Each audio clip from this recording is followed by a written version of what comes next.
The partnership with Ridepanda has just taken off. It's been better. The growth has been better than I actually ever anticipated it being or could have imagined it being. I always in my head sort of had a goal of if I can have 40 active monthly leases, that's going to make a meaningful difference. Like that's a big parking lot.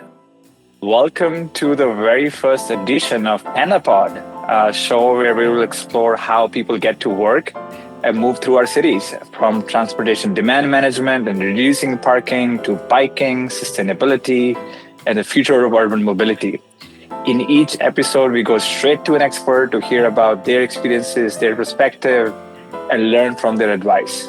Our guest today is John Chernowski. John has spent nearly 3 decades at Lawrence Berkeley National Lab, working at the intersection of operations, assurance, and compliance. Over the course of his career, he has led risk-based assurance programs, worked closely with Fed and state agencies, and helped drive performance and safety across complex research environments. Today, he serves as the Senior Manager of Transportation and Parking Demand, where he's focused on how large institutions can better manage commuting, access, and mobility. So John, welcome to the show. Yeah, I'm glad to be here.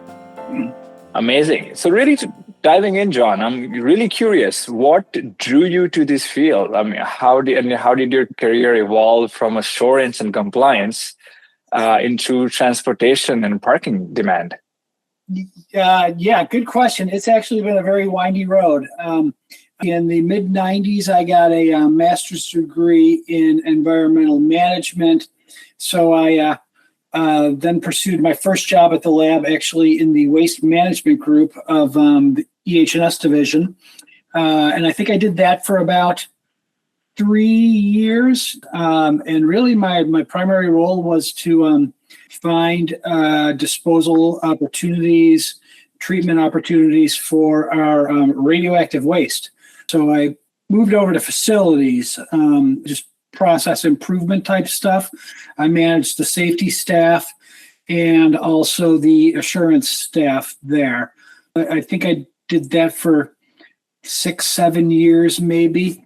And then our COO was looking for somebody to, I think in his words would be solve our parking problem.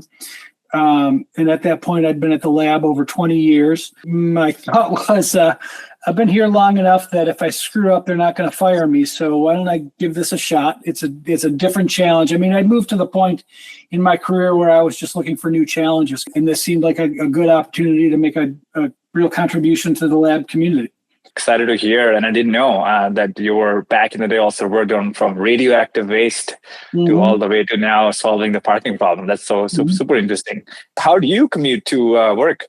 When I can, I take the shuttle in. Actually, we've got a shuttle stop not far from my office, and it's ironic, perhaps, sitting in this role as I have now for however many years, 7 years, I think, that it's only in the last year or so that I've really started to take advantage of this option. But it has been just, for me, yeah, maybe it takes me 5 minutes longer each way, but it is so convenient. I hop on the shuttle. I don't have to worry about anything. It drops me off within walking distance of my office. It's a really, really pleasant way to begin and end the day, actually. And I've noticed that there's kind of a community of shuttle riders who all know each other, who all ride the same shuttles the same time every day. And all know the drivers as well, of course. So it's given me a great insight into our shuttle operations. First of all, John, I'm glad you're able to, eat the fruits of your own hard work after many years to try the shuttle service. And I like the community aspect of you mentioned. You see the same people, it's communal. And of course, the overall CO2 emissions, I don't know if it's a gas or electric, but definitely go down if it's a shared, thing, and it kind of causes also less pollution and congestion. So that's great. John, going back to your role, what does your day-to-day look like when you're playing that TDM hat at Berkeley Lab? I partner with facilities and our projects division then on various projects over time, whether it's installing bike racks. Right now, we're actually looking at putting some shelters over some bike racks. Something that we've heard from our lab community is they'd like to see covered bike parking. Surprisingly, they say protection against the sun is more important than protection from the rain. I met this morning with IT, looking at actually upgrading our monitors, our display monitors in all of our shuttle shelters. The ones we have are about 6 years old. They've kind of run their lifespan, I feel like, and we're not getting optimal performance in terms of visibility. So I'd like to upgrade those. I'm actually working with our projects division on adding a couple of additional shuttle shelters. And then there's the outreach piece as well. We got, this month is Earth Month. I've worked with StratCom. We've got a number of Elements articles. Our newsletter is called Elements, comes out 3 times a week on commute and transportation. I'm sure we have a Ridepanda one included. We've done several on Ridepanda over the years. And the next month is Bike Month. So we'll be same thing, probably. We'll have 4 or 5 that'll go out over the course of the month. So I'd say that's kind of what my day is in a nutshell. So it's a lot of juggling, as I see a lot of different hats. I'm curious, John, how do you advocate internally for budgets around TDM initiatives, and what advice would you have for many of the TDM professionals who are listening here around being able to do the same? It is important to demonstrate the value of what you're asking for. I'm actually working on one right now. Just this morning, like I mentioned, this shuttle monitor upgrade project, and the monitors that I'm looking at aren't cheap. They're about $4,000 each, and when you add the installation costs, I'm looking at least $5,000 per monitor for probably all told. It's going to be 7 or 8 monitors. It'll be 6 immediately in the short term. So it's a bit of money, but what I'm doing is actually the first one I'm going to fund myself. I'm going to install it at a stop near Building 50, which for us is where our senior management works. And what I'm going to do, my hope is actually to walk to that stop, look at that monitor once I have it in with my COO, show them, here's what we did, and then take them to one of the old ones and say, here's what all the other ones look like. Try and use that as a way to get the rest of the money that I need then to do the other half dozen or so across the lab. Just show the before and the after. Again, just demonstrating the value. If we can provide information in a presentable, professional, and accurate manner, more people are going to be motivated to use our shuttle system. We also have information on there about BART, the hourly rental bikes that are available, the lift bikes that are available in Berkeley. So those are all AC Transit. Also, those are all on those screens. John, what I heard from you, a couple of things. Always when it's going to senior, asking budgets or things like that, demonstrating value is very important. Right. And so some of the examples you shared, you're like, hey, it just starts with reliability and options as what's available. How do we communicate them? And what I also, heard from you is that sometimes being able to do a small demo or a small installation and being able to show the leadership the 2 different sides of the new way or the old way, and how beyond just metrics, touch and feel and see and experience it, and that difference. Right. But hopefully make that case that, hey, here's how this is better, given the goals, we have here. Thanks for sharing. I think that's definitely very interesting. We do a survey every couple of years also. And I mentioned the shuttle or the bike parking shelters, and that's something that our lab community has asked for. And the mechanism that they've asked for that has been through the surveys. So if I can go to lab management and say, our lab community is asking for this, and here's why. That helps too. They're responsive to our community needs. Like the employee advocacy, right? So that is, of course, builds the case that where our people wanted. Here's how they're asking for it. Look at the survey results, and then helps make that case, right? No, totally makes sense. I'm with you here. I'm curious, John, when you look at Berkeley Lab, right? It's a complex environment with employees, researchers, visitors, which can bring its own challenges, unique challenges around just the transportation demand management. And I'm curious, how do you think about that? I think my two biggest challenges are that one, my parking is free, and two, I'm not that close to public transit. The nearest BART is about a mile away. And the third is we're up a big hill. So, if we were down in the flats and about 50% of our community works within a 5-10 mile radius of the lab, you'd think biking would be really accessible. But because we are on top of a big hill there, it becomes less accessible. And really, that's where e-bikes can come in and help out a lot, so to speak. The free parking, so I can't decentivize driving, proximity to public transit, and the big hill. I've heard from many TDM professionals that parking is the musical chairs you can play by having daily cash parking or incentives to not use parking passes and all that. And in your unique case, it's just free, and then you can't change that. So that's just like the handicap you're starting with. To then now look at other options, and also the other options being on a hill. E-bikes can be great, but I can imagine if this is very, very steep, it can still be a challenge. And also proximity to public transit does matter. John, I'm curious, like when you look at, and having done it for many years, right? What actually do you think drives behavior change when it comes to commuting, especially in environments where folks might just be used to driving? People at the lab, I think, are naturally curious. And a lot of people are willing to give something a try.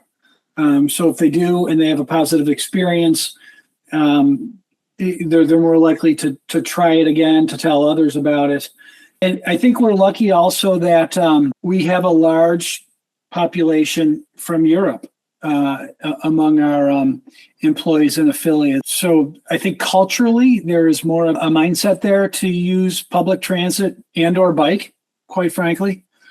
And so I think that we benefit from that. It's somewhat of a fertile ground, really, to provide options to our community. So what I'm hearing is give folks attractive options that are not driving, and give them it in a way that's easy to try it out.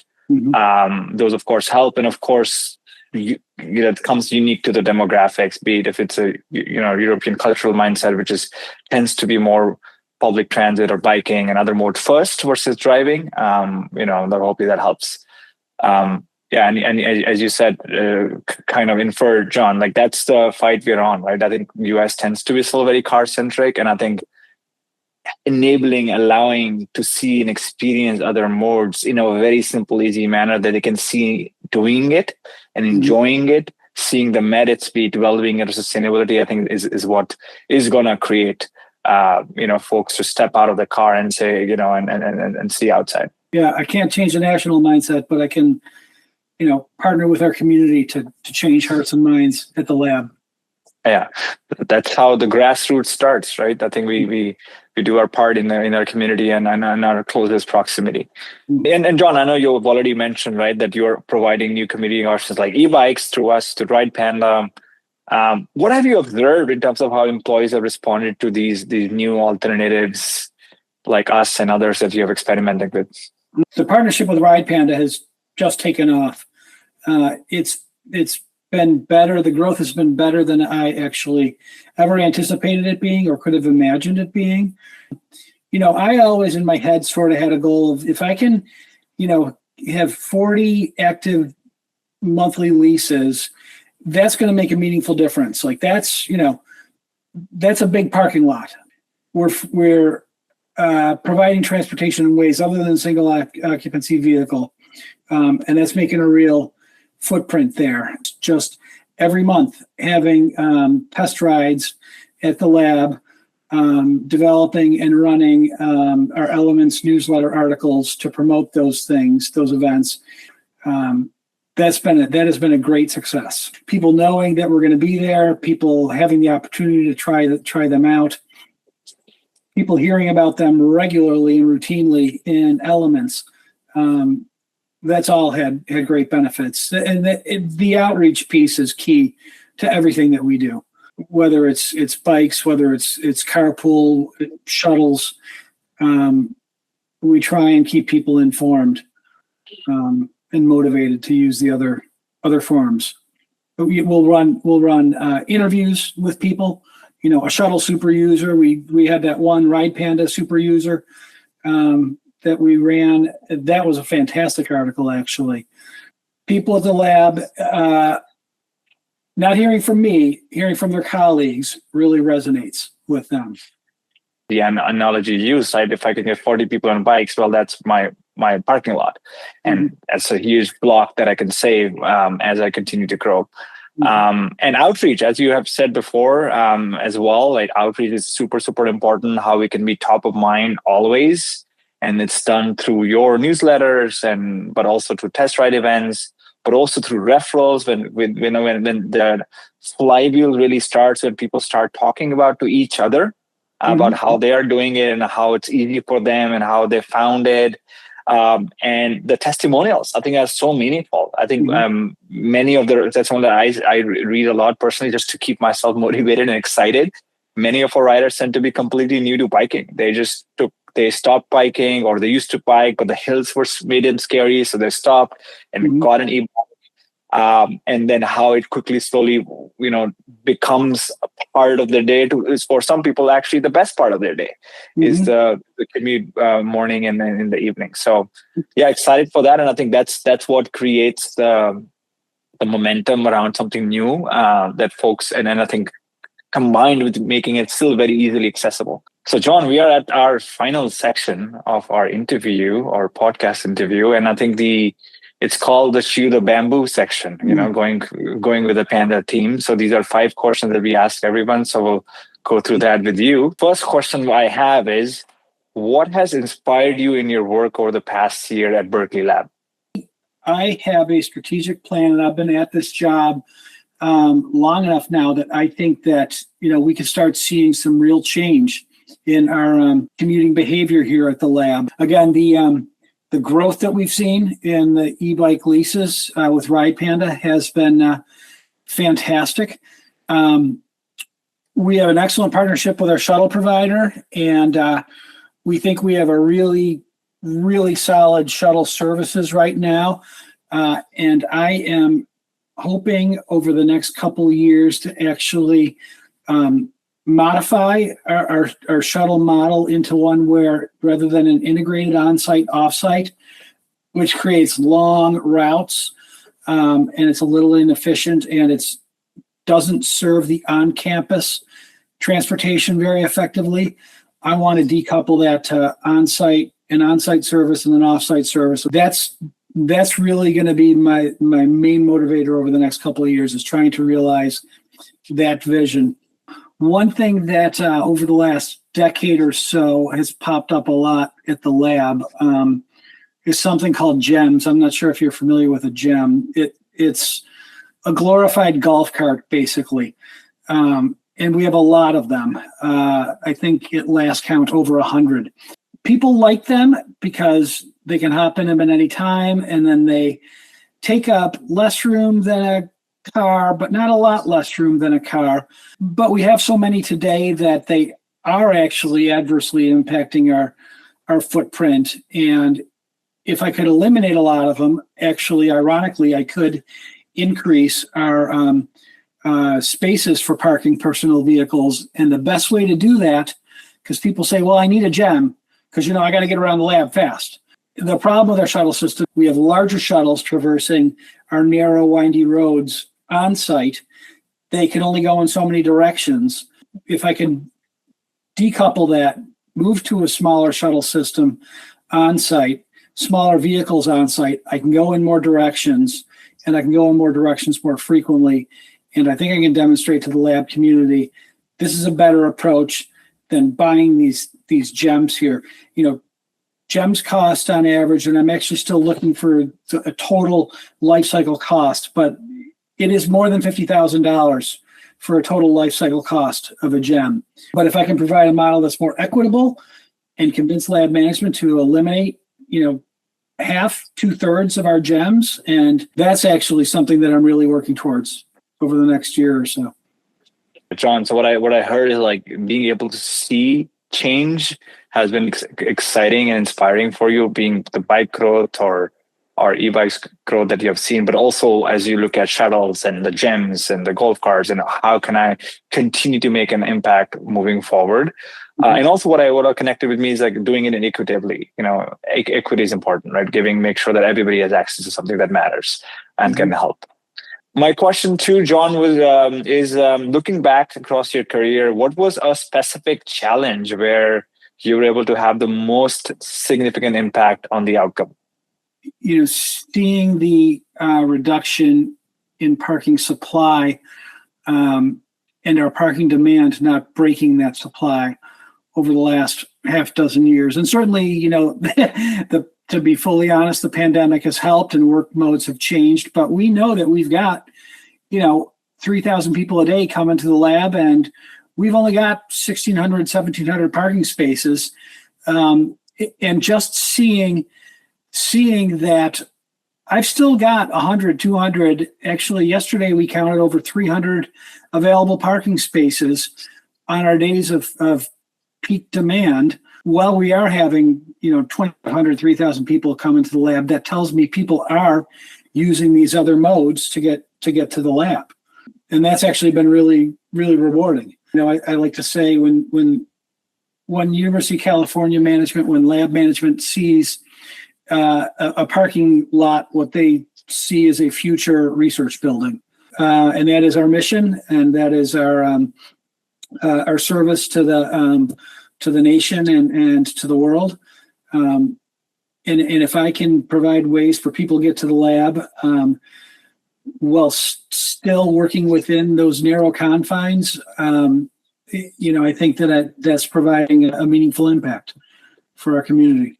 I think what you said is that parking is a huge opportunity cost. That space could do so many more things, right? From building research labs to just giving it back to community, to enjoy and feel safer if there are not many cars zooming around. So I like what you said, the supply demand of parking and then the continued push to get people out of that. The question 3 I had is, what books or studies or resources would you recommend someone working in transportation demand management today that you found helpful or insightful? The Shoop one actually is the one that I probably find the most inspirational one, the high cost of free parking. I find that one to be really, really inspirational. I think he's very creative in his work to leverage other forms of transit to disincentivize driving by single occupancy vehicle. Honestly, I love reading these newsletters that come across from, ACT and other organizations, because they just provide ideas for possible improvement projects at the labs. Contra Costa County has a great newsletter. I got one today from them, actually. They're a good source for ideas, and sometimes actually there's even they'll run incentives that we can take advantage of. We can piggyback on. John, I'm glad you called out the discipline to be able to always be, as we all get busy, to carve out an hour, subscribe to a couple of these very helpful newsletters, or get some time reading. I haven't actually read The High Cost of Parking, so I'll put that on my own list to be inspired. But yeah, thanks for those. I'm looking at the next 12 months. What do you think is the biggest opportunity or challenge really facing the TDM industry overall from your vantage point? Funding. You look at the Bay Area, and we could be looking at significant reductions to our public transit here because of projected funding shortfalls. BART looking at closing 10 to 15 stations, reducing service times, and even service lines at certain times of day. That is a significant challenge for us. And then it's certainly not any better on the national level at this time. I think we have all read about what's going on with the BART, and I'm hoping the case studies, both data-driven, emotional, continue to help empower us to be able to do the right things and not go back to, the good old car. John, last question for me. Who is someone in the transportation or commute space that you have been inspired by recently, or someone who's doing great things in general that we all should keep an eye on?